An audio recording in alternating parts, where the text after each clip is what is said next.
ఈరోజు Vikarabad BRS party మండల తరపున మీడియా సమావేశం నిర్వహిస్తూ ఉన్నాం. మా నాయకులు, పార్టీ అధ్యక్షుడు మైపాల్, ఇంకా కొంతమంది నాయకులు ఊర్లలో సర్పంచ్ క్యాండిడేట్ ఉండడం వల్ల వాళ్ళు ఈ సమావేశానికి అందుబాటులో లేరు.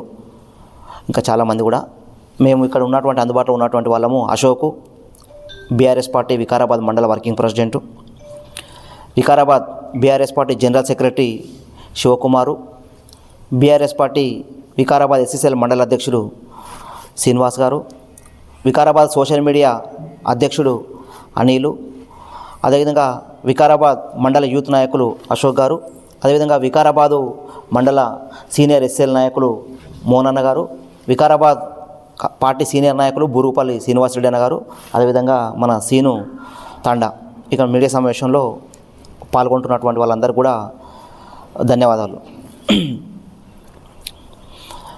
ఈరోజు వికారాబాద్ సంబంధించి చూస్తే కాంగ్రెస్ ప్రభుత్వము అధికారంలోకి వచ్చి 2 సంవత్సరాలు పూర్తి అవుతుంది. ఈరోజు వికారాబాద్ పరిస్థితి అన్నున్న అల్లు నోట్లో శని అనేటటువంటి పరిస్థితి దాపురించింది.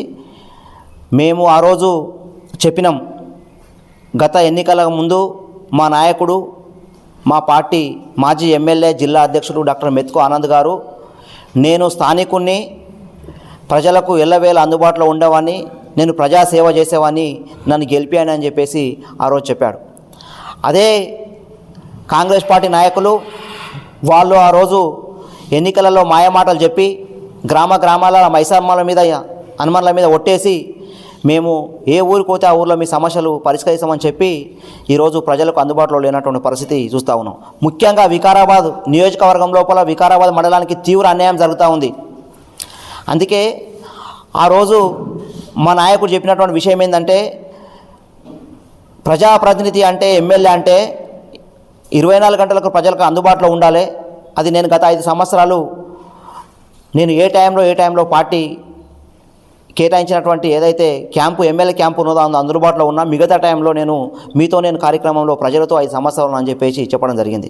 కానీ ఇప్పుడున్నటువంటి నాయకులు, గెలిచినటువంటి స్పీకర్ గారు ఈరోజు ప్రజలకు అందుబాటులో లేకుండా ఈరోజు హైదరాబాద్లో మకమేసి కనీసం ప్రజలకు ఏదైనా సమస్యలు ఉంటే చెప్పుకోవాలంటే ఈరోజు ఓ కారు కట్టుకొని 5,000 రూపాయలు ఖర్చు పెట్టుకొని పోయి చెప్పుకుంటే ఆ సమస్య పరిష్కారం అవుతుందా కూడా కాని పరిస్థితి ఈరోజు ప్రజలు తీవ్ర ఇబ్బందులు పడుతూ ఉన్నారు. అందుకే మేము ప్రజలకు చెప్తా ఉన్నాం, రాబోయే ఎన్నికలైనా సరే మనకు కావాల్సినటువంటి టూరిస్టులు కాదు, స్థానికులు కావాలని చెప్పేసి మేము ప్రజలను కోరుతూ ఉన్నాం. టూరిస్టులు అనేటటువంటి వాళ్ళు వస్తారు, పోతారు, వాళ్ళ సంపన్నవాద ఆదాయాల కోసం పనిచేస్తారు. స్థానికులు అనేటటువంటి వాడు ఇక్కడనే ఉంటాడు. ప్రజల కోసం నిరంతరం ఉండే నాయకులు ఎన్నుకోవాలని చెప్పేసి నేను వికారాబాద్ మండల నాయకులకు నేను విజ్ఞప్తి చేస్తూ ఉన్నాను. అదేవిధంగా ఏదైతే కాంగ్రెస్ పార్టీ లోపల ప్రస్తుతము సామాన్య ప్రజల సమస్యలు దేవుడెరుగు, కానీ వాళ్ళ పార్టీలో ఉన్నటువంటి నాయకులకే పదవులు రావాలన్నా, వాళ్ళకి ఏదైనా పనులు కావాలన్నా ఈరోజు హైదరాబాద్ తిరిగి అలసిపోతున్నామని చెప్పేసి, కనీసం మీరు బీఆర్ఎస్ పార్టీలన్నా జర మా పేరు చెప్పకుండా మీరు జర మీడియాలో మాట్లాడండి, చెప్పండి అని చెప్పేసి వాళ్ళు మాకు చెప్తున్న పరిస్థితి ఉంది. అంటే దీన్ని బట్టి చూస్తే ఏమర్థమవుతుంది, వికారాబాద్లో కాంగ్రెస్ పార్టీలో సీనియర్ నాయకులు ఉన్నప్పటికీ 60, 40, 50 సంవత్సరాల నుంచి పనిచేస్తున్నప్పుడు కూడా వాళ్ళు పాపం పదవులు ఆశించడంలో ఏమీ వాళ్ళు తప్పు కాదు. వాళ్ళు ఏదైనా ఆశిస్తే ఇక్కడ ఉన్నటువంటి నాయకులు వికారాబాద్కు మాత్రం ఇంకెవరికి మాత్రం పదవులు ఇవ్వద్దు, ఇంకా ఎవరిని ఎదగనివ్వద్దు అని చెప్పేసి కుట్రలు బంతున్నారు. ఈ విషయం కూడా జర మీరు చెప్పండి బీఆర్ఎస్ వాళ్ళు అని చెప్పేసి కాంగ్రెస్ పార్టీ వాళ్ళు మనం బతిమలాడుతున్న పరిస్థితి ఉంది. అందుకే నేను చెప్పదలుచుకున్న విషయం ఒకటే, నాయకుడు అనేటటువంటి వాడు మనము గెలిచి మనం ఎమ్మెల్యే అయితే కాదు, పక్కకున్నటువంటి వాళ్ళను కూడా అందరినీ తయారు చేసుకొని వాళ్ళ ట్రైనింగ్ ఇచ్చి మనము ఒక 10 మందిని, ఒక మిలిటెంట్ అయినటువంటి నాయకులను ఒక గొప్ప స్థాయిలలో తీసుకురావాలి. అప్పుడు మాత్రమే శాశ్వతమైనటువంటి నాయకులు అంటే మర్రిచెట్టు లెక్క కాదు, మర్రిచెట్టు కింద ఇంకే చెట్టు మొలన్నటువంటి కాదు, 100 మంది కార్యకర్తలను, ఒక 10 మంది నాయకులను తయారు చేసుకోవాలి.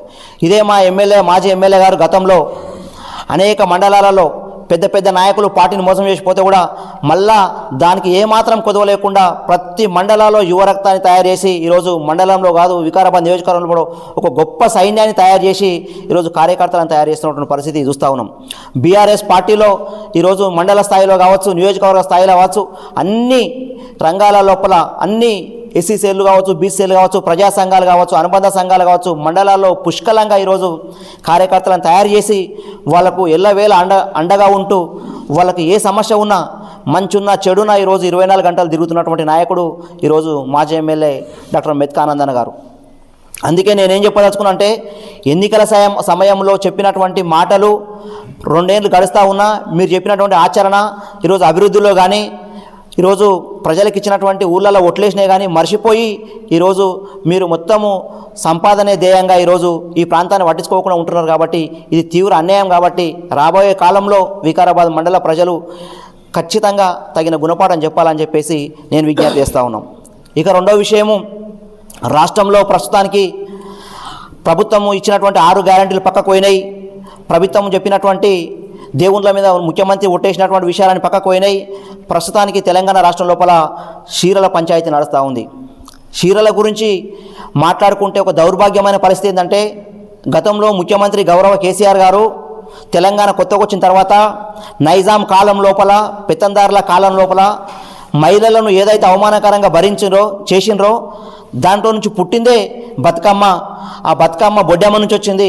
ఆ గౌరమ్మ ఏదైతే బతుకమ్మ అని చెప్పి 9 రోజులు జరుపుకునే పండుగ ఒక తెలంగాణ సాంప్రదాయంగా ఉండాలి. నైజాం నవాబు అలా చేతుల కింద ఉన్నటువంటి పెత్తందారుల కింద మహిళా సమాజం నాశనం అణిగిపోయింది. కాబట్టి ఒక బతుకమ్మ పండుగను సాంస్కృతిక రూపంలో కేసీఆర్ బయటికి తీసుకొచ్చాడు.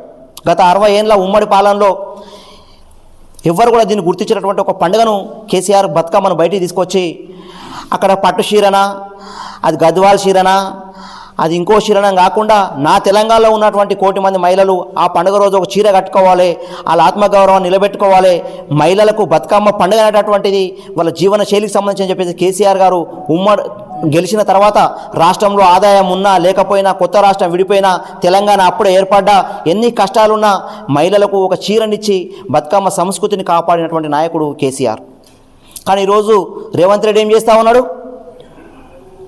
ఇందిరమ్మ పేరు చెప్పి పంచాయతీ ఎన్నికల ముందు కేసీఆర్ గారేమో ఒక బతుకమ్మ అనేటువంటి ఒక సంస్కృతి కోసము, తెలంగాణ ఆడపడుచుల గౌరవం కోసము ఆయన చీరిచ్చి అందరినీ అట్లా గౌరవిస్తే ఈరోజు దిగజారినటువంటి ఒక కన్నింగు, ఈరోజు ఒక సైకో ముఖ్యమంత్రి ఉన్నటువంటి రేవంత్ రెడ్డి గారు ఈరోజు తెలంగాణ సంస్కృతిని, బతుకమ్మ పండుగను అవమానపరిచే విధంగా ఈరోజు ఇందిరమ్మ పేరు పెట్టి గ్రామ పంచాయతీ ఎన్నికల ముందు చీరలు పంచడం అనేటటువంటిది ఈ మహిళా సమాజం తెలంగాణలో మీకు తగిన బుద్ధి చెప్తారని చెప్పేసి డిమాండ్ చేస్తూ ఉన్నాం. అది